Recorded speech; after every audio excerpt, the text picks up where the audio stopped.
ಗೋಕಾಕರು ಕರ್ನಾಟಕ ರಾಜ್ಯದಲ್ಲಿ ಯಾರು ಯಾವ ಭಾಷೆ ಬೇಕಾದ್ರೂ ಕಲಿಯುವಂಥ ವ್ಯವಸ್ಥೆ ಇದ್ದಾಗ ಅವರು ಒಂದು ವರದಿಯನ್ನು ಸಿದ್ಧಪಡಿಸಿ ಸರ್ಕಾರಕ್ಕೆ ಕೊಟ್ಟಾಗ ಆ ಸರ್ಕಾರ ಮೀನಾಮೇಷ ಇಡುತ್ತಾ ವರದಿಯನ್ನು ಜಾರಿಗೆ ಮಾಡಲಿಕ್ಕಾಗಿ ಆಗ ಕಬ್ಬನ್ ಪಾರ್ಕ್ನಲ್ಲಿ ಸಾಹಿತಿ ಕಲಾವಿದರು, ಕನ್ನಡದ ಕಾರ್ಮಿಕರು, ವಿದ್ಯಾರ್ಥಿಗಳು, ಚಲನಚಿತ್ರ ನಟರು, ಎಲ್ಲ ಸಾಹಿತ್ಯ ಬಳಗದವರು ಮತ್ತು ಕನ್ನಡ ಪ್ರೇಮಿಗಳು ಕಬ್ಬನ್ ಪಾರ್ಕ್ನಲ್ಲಿ ಸುಮಾರು 1 ವಾರಗಳ ಕಾಲ ಧರಣಿ ಸತ್ಯಾಗ್ರಹ ಮಾಡಿ ಸರ್ಕಾರ ಕಣ್ಮುಚ್ಚಿ ಕೂತ್ಕೊಂಡ್ರು.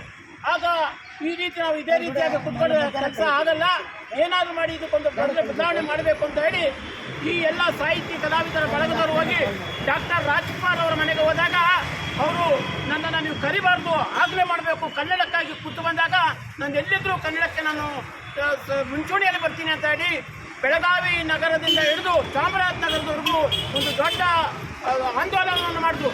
ಆ ವರದಿಯ ಸಿದ್ಧಾಂತವ ಪರಿಶ್ರಮವೇ ಇವತ್ತಿನ ಜನ ಇವತ್ತು ಪ್ರಥಮ ಭಾಷೆ ಕನ್ನಡದಲ್ಲಿ ಆಗಬೇಕು ಎಂಬತಕ್ಕಂಥ ಒಂದು ತೀರ್ಪು ಕೊಟ್ಟಿದ್ದು ಅದು ಡಾಕ್ಟರ್ ರಾಜ್ಕುಮಾರ್ ಅವರು ಮತ್ತು ವಿ.ಟಿ. ಗೋಕಾಕ್ ಅವರು ಮತ್ತು ಕನ್ನಡ ಚಳವಳಿಗಾರರು ಜಿ. ನಾರಾಯಣ ಕುಮಾರ್ ನೆನೆಸ್ಕೊಳ್ಬೇಕು. ನಾವು ಅನೇಕ ಚಳವಳಿಗಾರರು ಸಹ ಇದಕ್ಕೆ ಮುನ್ನಡೆಯನ್ನು ಸಾಧಿಸಿದ್ರು. ಇಂಥ ಮಹಾನುಭಾವರನ್ನ ನಾವು ನೆನೆಸ್ಕೊಳ್ಳೋದ ಸುದೈವ. ಅವರು ಈ ನಾಡಿಗೆ ಏನೇನೋ ಬಿಟ್ಟೋಗಿದ್ದಾರೆ, ಪೂರ್ವಗಳು ಬಿಟ್ಟಿದ್ದಾರೆ, ಅದನ್ನು ಉಳಿಸ್ಕೊಳ್ಬೇಕಾದದ್ದು ನಮ್ಮ ಕರ್ತವ್ಯ. ಕನ್ನಡಿಗರು ಏನು ಮಾಡದಿರೋ ಸಹ ಆ ವರದಿಗಳನ್ನು ಬರೀ ಈ ಗೋಕಾಕ್ ಅವರನ್ನೇ ಒಬ್ಬರೇ ಅಲ್ಲ, ಡಾಕ್ಟರ್ ಚಿದಾನಂದ ಮೂರ್ತಿ ಅವ್ರು ನೆನೆಸ್ಕೊಳ್ಬೇಕು. ನಾವು ನಮ್ಮ ದಿನೇಶ್ ಅವರ ಅಶೋಕ್ ಅವರು ಮುನ್ನಡೆಯಲ್ಲಿದ್ದರು, ಲೋಕೇಶ್ ಅವರು ಮುನ್ನಡೆಯಲ್ಲಿದ್ದರು, ತುಂಬ ಜನ ಎಲ್ಲ ನಟರು ಸಹ ಮುನ್ನಡೆಯಲ್ಲಿ ಗೋಕಾಕ್ ವರದಿಯಲ್ಲಿದ್ದರು. ಅಂಥ ಮಹನೀಯರ ಹೋರಾಟವೇ ಇವತ್ತು ಚಳವಳಿ ನಡೀತಾ ಇರ್ತಕ್ಕಂಥದ್ದು. ಬಂಧುಗಳೇ, ಈ ಗೋಕಾಕ್ ಚಳವಳಿ ಒಂದೇ ಅಷ್ಟಲ್ಲ, ಸರೋಜಿನಿ ಮಹಿಷಿ ವರದಿಯೂ ಸಹ ಜಾರಿಗೆ ಆಗಬೇಕು. ಸರೋಜಿನಿ ಮಹಿಷಿ ಜಾರಿಗೆ ಆದಾಗ ಕರ್ನಾಟಕದಲ್ಲಿ ಒಂದು ದೊಡ್ಡ ಕ್ರಾಂತಿ ಆಗುತ್ತೆ. ಅದು ಅಷ್ಟೇ ಅಲ್ಲ, ಮಹಾಜನ್ ವರದಿ ಇದೆಯಲ್ಲ ಅದು ಸಹ ಜಾರಿಗೆ ಬೇಕು. ಕಾಸರಗೋಡು ಅನ್ಯಾಯವಾಗಿ ಕೇಳಕ್ಕೆ ಹೋಗಿದೆ.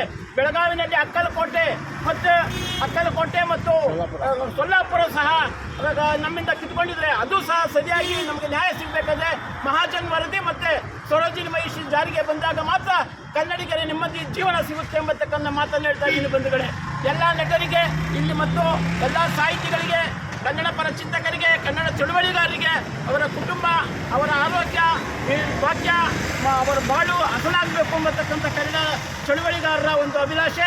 ಅದೇ ರೀತಿಯಾಗಿ ಎಲ್ಲ ಕನ್ನಡ ಚಳುವಳಿಗಾರರ ಬಂಧುಗಳು ಸಹ ಅವರ ಜೀವನದಲ್ಲೂ ಸಹ ಉತ್ತುಂಗಕ್ಕೆ ಕರ್ನಾಟಕ ರಾಜ್ಯದಲ್ಲಿ ಏರಲಿ ಅಂತ ಹೇಳಿ ಇಂಥ ಮಹಾನುಭಾವರ ಈ ಪುಣ್ಯ ಸ್ಮರಣೆಯಲ್ಲಿ ನನಗೆ ಒಂದೆರಡು ಅವಕಾಶ ಮಾಡಿಕೊಟ್ಟಂಥ ಈ ಎಲ್ಲ ನಾಗರಿಕ ಬಂಧುಗಳಿಗೆ ತುಂಬ ಹೃದಯ ವಂದನೆ ಅರ್ಪಿಸಿ ನನ್ನ 2 ತೊದಲುಡಿಯ ಭಾಷೆಯನ್ನು ಮುಗಿಸ್ತೀನಿ. ಜೈ ಕರ್ನಾಟಕ. ಈ ಸಂದರ್ಭದಲ್ಲಿ ವಿಜಯ್ ಕುಮಾರ್ ಅವರು ಮಾತಾಡ್ತಾ ಇದ್ರು. ಬರೀ ಸರೋಜಿನಿ ಮಹಿಷಿ ನಮ್ಮ ಕೆ. ಪ್ರಭಾಕರ್ ರೆಡ್ಡಿಯವರು ಆ ಸಮಿತಿಯಲ್ಲಿದ್ದರು. ಕೆ. ಪ್ರಭಾಕರ್ ರೆಡ್ಡಿಯವರು ಆ ಸಮಿತಿಯಲ್ಲಿದ್ದರು. ಆ ಸಮಿತಿಯಲ್ಲಿ ವರದಿ ಕೊಟ್ಟಾಗ ಕೆ. ಪ್ರಭಾಕರ್ ರೆಡ್ಡಿಯವರು MLA ಆಗಿದ್ದರು. ಆಗ ರಂಗಮಯ್ಯವರು ನಾವಿನ ಮುಖ್ಯಮಂತ್ರಿ ಕನ್ನಡ ಕಾವಲು ಸಮಿತಿಯ ಅಧ್ಯಕ್ಷರಿಲ್ಲ.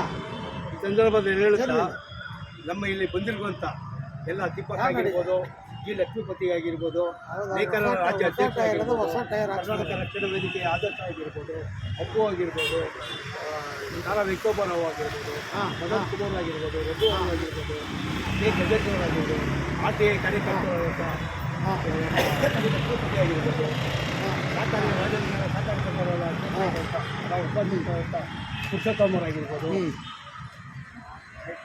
ವಿಜಯ್ ಕುಮಾರ್ ಆಗಿರ್ಬೋದು, ಆಮೇಲೆ ಶಿವಾನಂದ ಅವರು ಆಗಿರ್ಬೋದು, ಆಮೇಲೆ ಮಧು ಕನ್ನಡದ ಯುವ ಪ್ರೇಮಿ ಮಧು ಆಗಿರ್ಬೋದು, ರಮೇಶ್ ಅಂದ್ಬಿಟ್ಟು ಕಾಯಕ ಅಲ್ಲ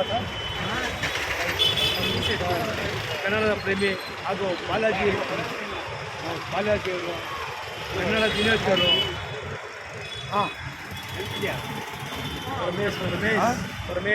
ರಮೇಶ್ ಅವರು,